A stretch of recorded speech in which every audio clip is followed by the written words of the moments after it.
नमस्ते विद्यार्थी मित्रांनो, ऑनलाईन शाळा या आपल्या यूट्यूब चॅनलमध्ये मी टकले सर आपणा सर्वांचे स्वागत करतो. आपण मागच्या तासामध्ये किंवा आपल्या पाठीमागच्या पाठामध्ये ब्रिटिशांनी कशा पद्धतीने भारतामध्ये आपली सत्ता स्थापन केली, पश्चिम बंगाल प्रांतापासून ते जवळपास आपल्या संपूर्ण प्रदेशावरती ब्रिटिशांनी आपली सत्ता स्थापन केली आणि त्यानंतर मग ब्रिटिश सत्तेचे भारतावर नेमके कोणते परिणाम झाले हे आपल्याला या प्रकरणामध्ये अभ्यासायचं आहे. प्रकरण 3, ब्रिटिश सत्तेचे परिणाम. ब्रिटिश भारतामध्ये आल्यानंतर त्यांनी सगळ्यात महत्त्वाचं कोणतं काम केलं असेल तर ते म्हणजे भारतातील अनेक प्रदेश आपल्या वर्चस्वाखाली आणले आणि त्या ठिकाणी आपली सत्ता स्थापन केली. ईस्ट इंडिया कंपनीची स्थापना केली आणि या कंपनीच्या माध्यमातून भारतामधला सर्व कारभार ब्रिटिश हे पाहत होते. इंग्लंडचं पार्लमेंट ईस्ट इंडिया कंपनीच्या मार्फत भारतातला राज्यकारभार पाहत होते.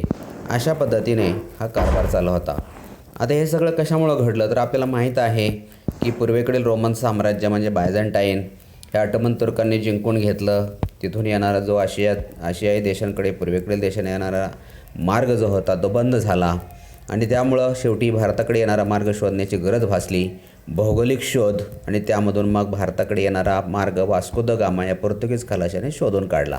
कालिकत पोहोचला आणि भारताकडे येणारा मार्ग शोधल्यामुळं भारतामध्ये व्यापार करण्यासाठी पुन्हा पोर्तुगीज, डच, फ्रेंच, ब्रिटिश हे येऊ लागले.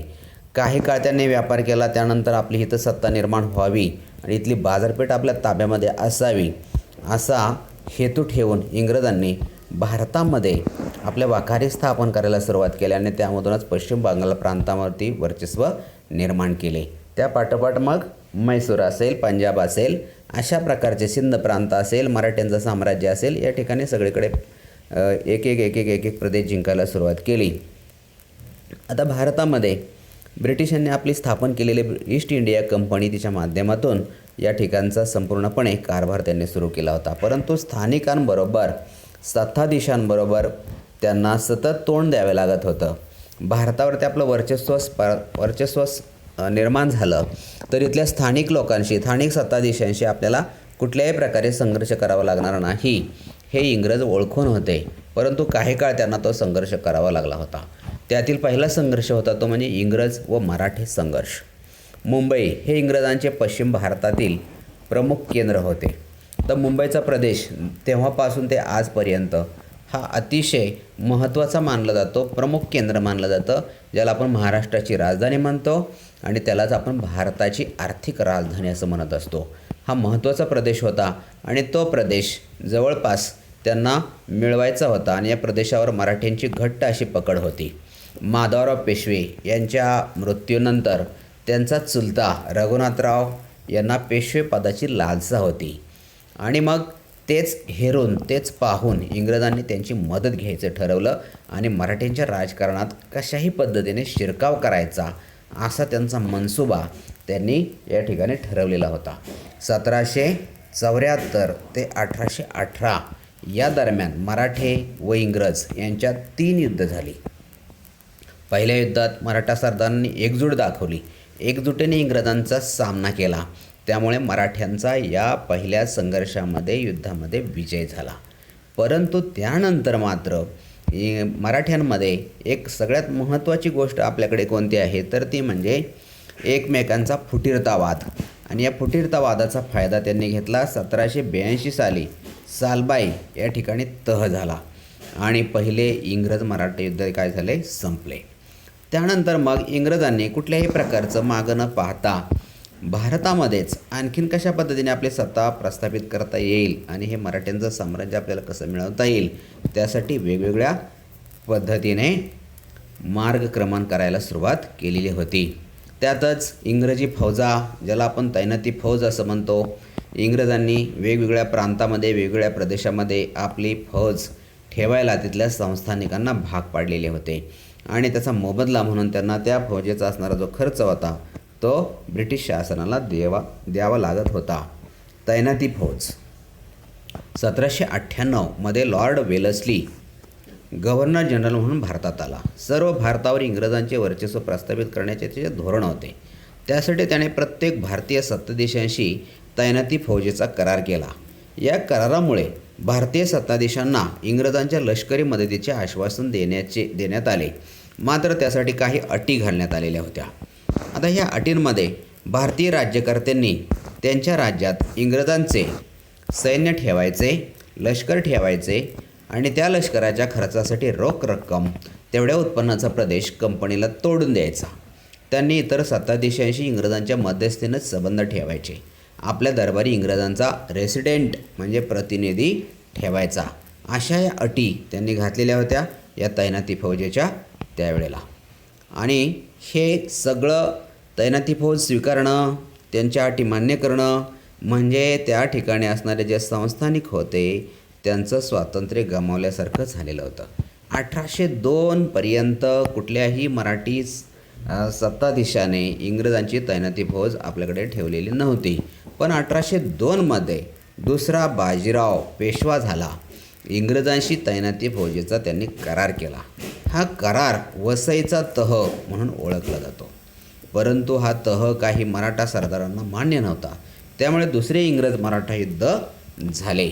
त्यातील विजयानंतर इंग्रजांचा मराठी राज्यातील हस्तक्षेप वाढू लागला. बघा, पहिल्या इंग्रज मराठा युद्धामध्ये मराठा विजयी झाले होते, परंतु दुसऱ्या मराठा इंग्रज युद्धामध्ये इंग्रज काय झाले होते, विजय झालेले आहेत. आणि इंग्रजांचा हा विजय झाल्यामुळं इंग्रजांनी मराठी सत्तेमध्ये हस्तक्षेप वाढवला होता. तो असंही होऊन दुसऱ्या बाजीरावाने इंग्रजांविरुद्ध युद्ध पुकारले. या युद्धात त्यांचा पराभव झाला. 1818मध्ये बघा, 1818मध्ये त्याने शरणागती पत्करली. दरम्यान मुघलांची राजधानी दिल्ली प्रत्यक्षात दौलतराव शिंदे यांच्या नियंत्रणाखाली होती. शिंद्यांच्या फौजेचा पराभव करून जनरल लेक याने मुघल बादशहाला ताब्यात घेऊन हिंदुस्थान जिंकला. अशा पद्धतीने भारतामध्ये आपली सत्ता निर्माण करण्याचं काम इंग्रजांनी पुढे चालूच ठेवलेलं होतं आणि त्यातून त्यांना त्यामध्ये यश प्राप्त होत होतं. आता यानंतर पाहणार आहे ते म्हणजे आपण छत्रपती प्रतापसिंह. पेशवाईचा अस्त झाला तरी सातारचे छत्रपती प्रतापसिंह गादीवर होते. इंग्रजांनी छत्रपती प्रतापसिंहांशी तह करून ग्रँड डफ या अधिकाऱ्याची त्यांना राज्यकारभारात मदत करण्यासाठी नेमणूक केली. परंतु नंतर त्यांना गादीवरून पदच्युत करून काशी येथे ठेवण्यात आले. तेथेच त्यांचा 1847मध्ये मृत्यू झाला. छत्रपती प्रतापसिंहांचे कारभारी रंगो बापोजी गुप्ते यांनी इंग्लंडपर्यंत जाऊन या न्यायाविरुद्ध दाद मागण्याचा प्रयत्न केला, परंतु त्यांच्या न्याय मिळवण्याच्या प्रयत्नांना यश आले नाही. पुढे लॉर्ड डलहौसी याने दत्तक विरोधी दत्तक विधान नामंजूर करून 1848मध्ये सातारचे राज्य खालसा केले. कधी केले? 1848मध्ये. आता यानंतर आपण पाहणार आहे, तुम्हाला माहीत आहे का? काय माहीत आहे का? छत्रपती प्रतापसिंह यांनी सातारा शहरात येवतेश्वराच्या देवालयाच्या मागील बाजूस व महादरा येथे तलाव बांधून त्याचे पाणी शहरात खेळवले. शहरात रस्ते बांधले. रस्त्यांच्या दोन्ही बाजूंना झाडे लावली. मुलामुलींना संस्कृत, मराठी, इंग्रजी शिकण्यासाठी पाठशाळा बांधली. किती महत्त्वाची कामं केली होती. तेथेच एक छापखाना काढला आणि अनेक उपयुक्त ग्रंथ छापून घेतले.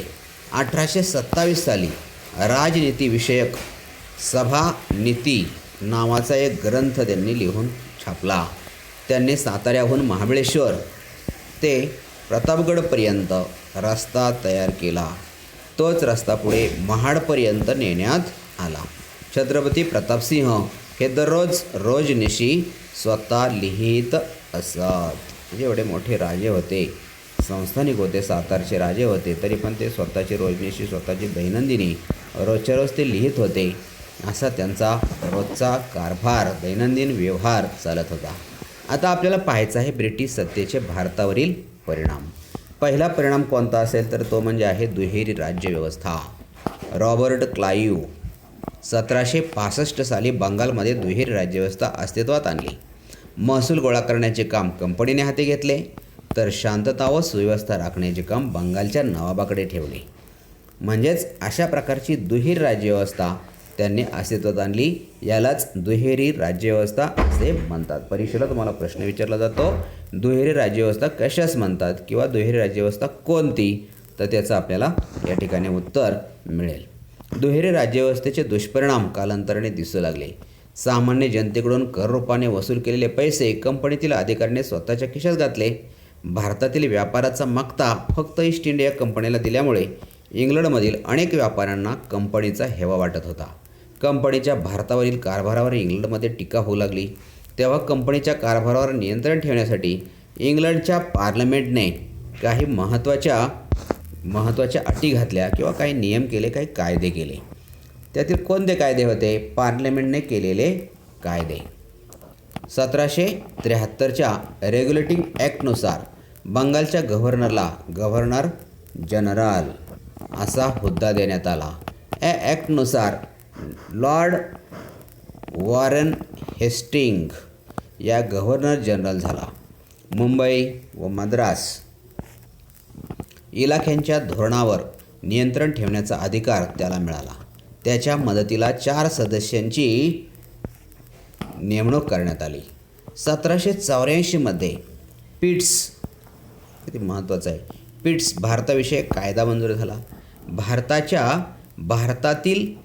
कंपनीच्या भारतातील राजकारणावर पार्लमेंटचे नियंत्रण ठेवण्यासाठी एक कायम स्वरूपाचे नियामक मंडळ स्थापन करण्यात आले. कंपनीला भारतातील राज्यकारभाराविषयी आदेश देण्याचा अधिकार या मंडळाला देण्यात आला. 1813, 1833, 1853मध्ये कंपनीच्या कारभारात फेरबदल करणारे कायदे पार्लमेंटने केले.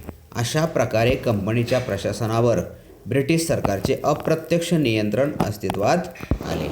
इंग्रज सत्तेच्या आगमनापाठोपाठ नवी प्रशासकीय पद्धत भारतात रूढ झाली. मुलकी नोकरशाही, लष्कर, पोलीस दल आणि न्यायव्यवस्था हे इंग्रजांच्या भारतातील प्रशासनाचे प्रमुख आधारस्तंभ होते. इंग्रजांच्या भारतातील प्रशासनाचे आधारस्तंभ कोणते? नंबर 1 मुलकी नोकरशाही, नंबर 2 लष्कर, नंबर 3 पोलीस दल आणि नंबर 4 न्याय संस्था. लक्षात ठेवा मुलांनो. यानंतर आपल्याला जायचं आहे पुढं, ते म्हणजे याच 4 महत्त्वाच्या मुद्द्यांपैकी पहिला मुद्दा आपण पाहायचा आहे तो म्हणजे मुलकी नोकरशाही. काय आहे मुलकी नोकरशाही? भारतात इंग्रजांची सत्ता दृढ करण्यासाठी इंग्रजांना नोकरशाहीची गरज होती. लॉर्ड कॉर्नवालिस याने नोकरशाहीची निर्मिती केली. मुलकी नोकरशाही हा इंग्रजी शासनाचा महत्त्वाचा घटक बनला. कंपनीच्या अधिकाऱ्यांनी खाजगी व्यापार करू नये असा नियम त्याने घालून दिला. त्यासाठी त्याने अधिकाऱ्यांचे पगार वाढवले. प्रशासनाच्या सोयीसाठी त्याने इंग्रजांच्या ताब्यातील प्रदेशांची जिल्हावार विभागणी केली. जिल्हाधिकारी हा जिल्हा प्रशासनाचा प्रमुख असे. महसूल गोळा करणे, न्याय देणे, शांतता व सुव्यवस्था राखणे ही त्यांची जबाबदारी असे. अधिकाऱ्यांची भरती इंडियन सिव्हिल सर्व्हिसेस ICS या स्पर्धात्मक परीक्षेद्वारे केली जाऊ लागली. म्हणजे तेव्हापासून लॉर्ड कॉर्नवालिसने अधिकारी नेमणूक करताना स्पर्धा परीक्षा घ्यायचं ठरवलं आणि त्यातून त्यांची निवड करायला सुरुवात केली. यानंतरचा दुसरा भाग आहे तो लष्कर व पोलीस दल. भारतातील इंग्रजांच्या ताब्यातील प्रदेशांचे संरक्षण करणे व नवे प्रदेश हस्तगत करणे, भारतातील इंग्रज विरोधी उठाव मोडून काढणे ही लष्कराची कामे होती. देशात कायदा व सुव्यवस्था राखणे हे पोलीस दलाचे काम होते. यानंतरचा पुढचा मुद्दा आहे तो म्हणजे न्यायव्यवस्था. इंग्लंडमधील न्यायव्यवस्थेच्या धर्तीवर इंग्रजांनी भारतात नवी न्यायव्यवस्था स्थापन केली. प्रत्येक जिल्ह्यात मुलकी खटल्यासाठी दिवाणी न्यायालय आणि फौजदारी खटल्यासाठी फौजदारी न्यायालय अशी 2 न्यायालये स्थापन केली होती. त्यांच्या निर्णयांच्या फेरविचारासाठी उच्च न्यायालय स्थापन करण्यात आलेले होते. कायद्यापुढील समानता. भारतामध्ये पूर्वी ठिकठिकाणी वेगवेगळे कायदे होते. न्यायदानात जातीनुसार भेदभाव केला जात होता. लॉर्ड मेकॉलेने त्यांच्या नेतृत्वाखाली स्थापन झालेल्या विधी समितीने कायद्याची संहिता तयार केली. सर्व भारतात एकच कायदा लागू केला. कायद्यापुढे सर्व समान आहेत हे तत्त्व इंग्रजांनी रूढ केले. या पद्धतीत सुद्धा काही दोष होते. युरोपीय लोकांवरील खटले चालवण्यासाठी स्वतंत्र न्यायालये व वेगळे कायदे अस्तित्वात होते. नवे कायदे सामान्य लोकांना समजत नसत. न्याय ही सामान्य लोकांसाठी खूप खर्चिक बाब होती. खटले वर्षानुवर्षे चालत. अशा प्रकारची न्यायव्यवस्था इंग्रजांनी आपल्याकडे सुरू केलेली होती. इंग्रजांची आर्थिक धोरणे. इंग्रजांचा किंवा ब्रिटिश सत्तेचा भारतावर झालेला परिणाम हा जो आपल्याला पाहायचा आहे त्यातला हा एक महत्त्वाचा मुद्दा आहे, तो म्हणजे इंग्रजांची आर्थिक धोरणे.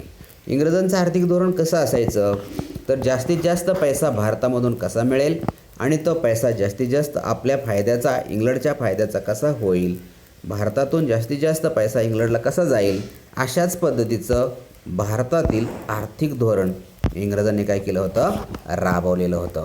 प्राचीन काळापासून भारतावर आक्रमणे होत राहिली. अनेक आक्रमणे भारतामध्ये स्थायिक झाले. ते भारतीय संस्कृतीचे समरस झाले. त्यांनी जरी येथे राज्य केले तरी भारताच्या अर्थव्यवस्थेत मूलभूत बदल केले नाहीत. इंग्रजांचे मात्र तसे नव्हते. इंग्लंड हे आधुनिक राष्ट्र होते आणि इंग्लंडमध्ये औद्योगिक क्रांती झालेली होती. त्यामुळे तेथे भांडवलशाही अर्थव्यवस्था रूढ झाली होती. या व्यवस्थेला पोषक अशी अर्थव्यवस्था त्यांनी भारतात रुजवली. त्यामुळे इंग्लंडचा आर्थिक लाभ झाला, परंतु भारतीयांचे मात्र आर्थिक शोषण झालेले पाहायला मिळते. यानंतर आपल्याला पुढं पाहायचं आहे जमीन महसूलविषयक धोरण. जे शेतसारा भरला जात होता भारतीयांकडून, त्याची कशी पद्धत होती. जमीन महसूलविषयक धोरण. इंग्रजी अंमल सुरू होण्यापूर्वी खेड्यातील अर्थव्यवस्था स्वयंपूर्ण होती. शेती व इतर उद्योग यांच्याद्वारे गावाच्या गरजा गावातच भागत असत. जमीन महसूल हे राज्याच्या उत्पन्नाचे प्रमुख साधन होते. इंग्रजपूर्व काळात पिकानुरूप शेतसारा घेतला जात होता. म्हणजे जसं पीक तसा शेतसारा आकारला जात होता. आणि त्या पीक चांगले आले नाही, उत्पन्न चांगले मिळाले नाही तर त्याच्यामधून सूट दिली जात होती. परंतु इंग्रजांनी ही शेतसारा पद्धत पूर्णपणे काय केली होती, बंद केली होती. उत्पन्न वाढवण्यासाठी इंग्रजांनी महसूल पद्धतीत महत्त्वाचे बदल केले. इंग्रजांनी जमिनीची मोजणी केली. जमिनीच्या क्षेत्रानुसार शेतसाऱ्याची आकारणी निश्चित केली. रोख रकमेत व ठराविक वेळेत शेतसारा भरावा अशी सक्ती केली. शेतसारा वेळेत न भरल्यास शेतकऱ्यांची जमीन जप्त केली जाईल असा नियम केला होता. ही जी महसूल गोळा करण्याची पद्धत होती ही वेगवेगळ्या प्रांतात वेगवेगळी होती. सर्वत्र शेतकऱ्यांचे शोषण होत होते. म्हणजे अशा पद्धतीचा हा मोठा परिणाम भारतावरती दिसून येत होता. नव्या जमीन महसूल व्यवस्थेचे परिणाम. नवीन जमीन महसूल व्यवस्था आणली होती. नव्या जमीन महसूल व्यवस्थेचे अनिष्ट परिणाम ग्रामीण जीवनावर जास्तीत जास्त दिसून येतात. शेतसारा भरण्यासाठी येईल त्या किमतीला शेतकरी पीक विकू लागले. व्यापारी व दलाल पाहिजे त्या किमतीला त्यांचे कुठल्याही दराने माल खरेदी करू लागले. प्रसंगी शेतकऱ्यांना सारा भरण्यासाठी सावकाराकडे जमीन गहाण ठेवावी लागली. कर्ज घ्यावे लागले. त्यामुळे शेतकरी कर्जबाजारी झाले. कर्जफेड झाली नाही तर त्यांना आपल्या जमिनी विकाव्या लागल्या. सावकार, जमीनदार, त्याचबरोबर सरकार, व्यापारी हे सर्व शेतकऱ्यांचे शोषण करत असत. तर यातून पुढं आणखीन एक नवीन महत्त्वाचा भाग त्यांनी आपल्या भारतामध्ये आणला होता, तो म्हणजे शेतीचे व्यापारीकरण. पूर्वी शेतकरी प्रामुख्याने अन्नधान्य पिकवत असत. हे अन्नधान्य त्यांना घरच्या वापरासाठी व गावाची गरज भागवण्यासाठी उपयोगी पडत असे. कापूस, नीळ, तंबाखू, चहा इत्यादी नगदी पिकांना इंग्रज सरकार उत्तेजन देऊ लागले. अन्नधान्याच्या लागवडीपेक्षा नफा मिळवून देणारी पिके जास्तीत जास्त घेण्यास भाग पाडलं जात होतं. त्यालाच व्यापारी पिके असं म्हटलं जातं. या प्रक्रियेलाच शेतीचे व्यापारीकरण असं म्हटलं जातं. म्हणजे ज्या मालाला, ज्या पिकाला जास्तीत जास्त भाव होता किंवा ज्याला किंमत होती किंवा ब्रिटिशांना स्वतःच्या फायद्यासाठी ज्या पिकाची गरज होती तेच पीक घेण्यावरती जास्तीत जास्त भर दिला जात होता. त्याला शेतीचे व्यापारीकरण असं म्हणतात. मात्र काही काळानंतर भारतामध्ये सतत वारंवार दुष्काळ पडत गेला. दुष्काळ पडल्यामुळं काय परिस्थिती निर्माण झाली हे आपल्याला माहितीच आहे. शेतकऱ्यांच्या बाबतीत काय घडतं. 1860 ते 1900 या काळात भारतात मोठे दुष्काळ पडले. परंतु इंग्रज राज्यकर्त्यांनी दुष्काळ निवारणासाठी पुरेसे प्रयत्न केले नाहीत. तसेच पाणी पुरवठ्याच्या योजनांवर फारसा खर्चही केला नाही. त्याचा परिणाम शेतकऱ्यांवरती झालेला पाहायला मिळतो. वाहतूक व दळणवळण व्यवस्थेत सुधारणा. मात्र इंग्रजांनी काही प्रमाणामध्ये सुधारणा केल्या, त्या म्हणजे वाहतूक व्यवस्थेमध्ये आणि दळणवळण व्यवस्थेमध्ये. इंग्रजांनी व्यापारवृद्धी आणि प्रशासनाची सोय यासाठी भारतात वाहतूक व दळणवळण यांच्या आधुनिक सोयीसुविधा निर्माण केल्या. कोलकाता, दिल्ली यांना जोडणारा महामार्ग त्यांनी बांधला. 1853 साली मुंबई ठाणे रेल्वे मार्गावर आगगाडी धावू लागली. त्याच वर्षी तारा यंत्राद्वारे संदेश पाठवण्याची यंत्रणा इंग्रजांनी भारतात सुरू केली. या यंत्रणेने भारतातील प्रमुख शहरे आणि लष्करी ठाणी एकमेकांना जोडली गेली.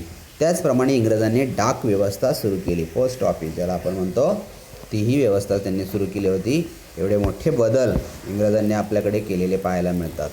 या सर्व सुधारणामुळे भारतीय समाज जीवनावर दूरगामी परिणाम झालेले दिसून येतात.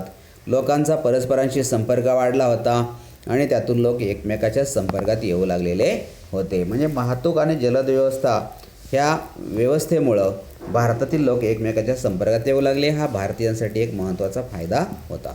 भारतातील जुन्या उद्योगधंद्याचा ऱ्हास. आता इंग्रजांनी भारतामध्ये काही उद्योगधंदे सुरू केले होते, त्यामुळे काही भारतीय जे जुने उद्योग होते ते मात्र काय होत चालले होते, बंद पडत चाललेले होते. भारतातून इंग्लंडला जाणाऱ्या मालावर इंग्रज सरकार जबरदस्त कर लावत होते आणि कर लावून तो माल पुन्हा अतिशय कमी किमतीमध्ये घेतला जात होता. इंग्लंडमधून येणारा पक्का माल यंत्रावर तयार झाला जात असे आणि त्यामुळे त्याचे उत्पादन मोठ्या प्रमाणात व कमी खर्चात होई. अशा स्वस्त मालाशी स्पर्धा करणे भारतीय कारागिरांना कठीण झाले होते. इंग्लंडमधून येणारा जो माल होता तो मशीनवरती किंवा यंत्रावरती तयार होत होता आणि भारतामध्ये जे कारागीर तयार करत होते तो हातावरती तयार केला जात होता. त्याची प्रत चांगली नसायची आणि इंग्लंडमधून येणारा जो कापड होतं ते अतिशय उत्कृष्ट दर्जाचं असायचं आणि त्यामुळे भारतीय लोक किंवा इथं असलेले लोक त्यावेळेला आपल्या भारतीय लोकांनी तयार केलेला माल खरेदी करत नव्हते. त्यामुळे इथले कारागीर बेकार झाले, उद्योगधंदे बंद पडले. आता भारतामध्ये काही उद्योगधंद्यांचा विकास व्हायला सुरुवात झालेली होती. भारतात नव्या उद्योगधंद्यांचा विकास. इंग्रज सरकारचा पाठिंबा, व्यवस्थापनाचा अनुभव व भांडवल इत्यादी गोष्टींच्या अभावामुळे भारतीय उद्योजक मोठ्या संख्येने पुढे येऊ शकले नाहीत. परंतु अशा अडचणीवर मात करून काही भारतीयांनी उद्योगांची उभारणी केली. त्यामध्ये पहिले होते कोण? 1853 कावसजी नानाभाई दावर यांनी मुंबईत पहिली कापड गिरणी सुरू केलेली होती. 1855 बंगालमधील रिश्रा येथे तागाची पहिली गिरणी सुरू झाली. 1907 साली जमशेदजी टाटा यांनी जमशेदपूर येथे Tata iron and still company पोलाद निर्मितीचा पहिला कारखाना सुरू केलेला होता. भारतामध्ये कोळसा, धातू, साखर, सिमेंट व रासायनिक द्रव्ये या उद्योगांनाही सुरुवात झालेली होती. आता यानंतर आपल्याला पाहायचं आहे ते म्हणजे सामाजिक व सांस्कृतिक परिणाम. 19व्या शतकात युरोपमध्ये मानवतावाद, बुद्धिवाद, लोकशाही, राष्ट्रवाद, उदारमतवाद या मूल्यांवर आधारित नवे युग साकारले होते. पाश्चिमात्य जगातील या परिवर्तनाचे पडसाद भारतातसुद्धा उमटले. स्वाभाविक होते. इंग्रजांना प्रशासन चालवण्यासाठी भारतातील समाजाची ओळख करून घ्यायची होती. त्यासाठी त्यांनी येथील परंपरा, इतिहास, त्याचबरोबर साहित्य, कला तसेच इतर संगीत, प्राणी, पक्षी यांचाही त्यांनी अभ्यास केलेला होता आणि या सर्व ह्याच्यामधून भारतीयांच्या बाबतीत त्यांनी बरीचशी माहिती केलेली होती आणि त्याचा परिणाम आपल्या भारतीयांवरती झालेला दिसून येतो. सुरुवात केली. 1784 साली विल्यम जॉन्सन या इंग्रज अधिकाऱ्याने कोलकाता येथे एशियाटिक सोसायटी ऑफ बंगाल ही संस्था स्थापन केली. मॅक्सिम म्युलर हा जर्मन विचारवंत भारतीय धर्म, भाषा, इतिहास यांचा गाढा अभ्यासक होता. या उदाहरणामुळे आपणही आपला धर्म, इतिहास, परंपरा यांचा अभ्यास करायला हवा अशी जाणीव नवशिक्षित भारतीयांमध्ये होऊ लागली. इंग्रजांनी भारतात अनेक कायदे केले. 1829 लॉर्ड बेंटिंकने सतीबंदीचा कायदा केला. 1856 लॉर्ड डलहौसी याने विधवा पुनर्विवाहाला मान्यता देणारा कायदा केला. हे कायदे समाज सुधारणेस पूरक ठरले.